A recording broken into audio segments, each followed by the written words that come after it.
coming out of the pandemic, we have, I think, the youth who have been more isolated than any before. Yeah. Hyper individualistic, lower levels of resilience, Absolutely. lower levels of, and I don't mean to broadly generalize, but the data's there. No. Lower levels of aspiration. Absolutely. And so when you say rebranding, my first thought was, man, can you accomplish it? Branding has so many consequences.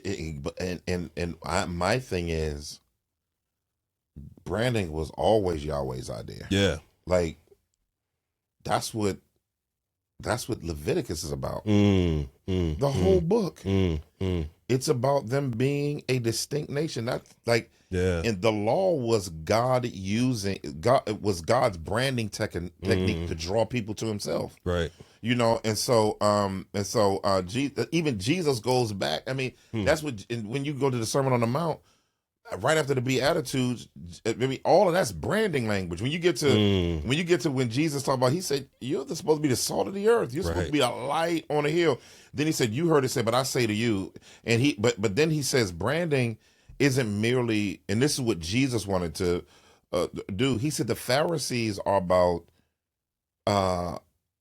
branding the outside of the cup, but you have to have the true character inside of you so that everything's authentic. Because because God was not about just showing something like it's something. Right. He was really about it having a particular character that it was emanating. And so that's why, you know, the gospel rebrands the inside of us. It changes us so that we're really different and we have fruit of the Spirit. Right. And so we show that karpos, that fruit off.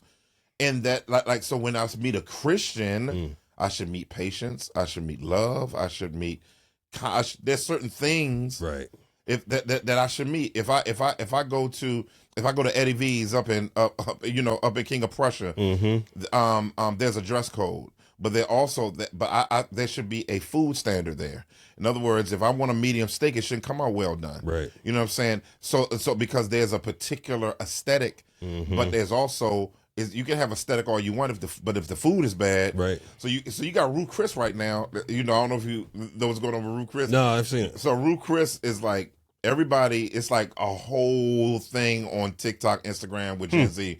So they're basically like Ruth Chris is not fine dining. And so this one guy does a video. A black dude said, "I took my girl out. We couldn't afford to go to Ruth Chris last year. We're going this year." And so, man.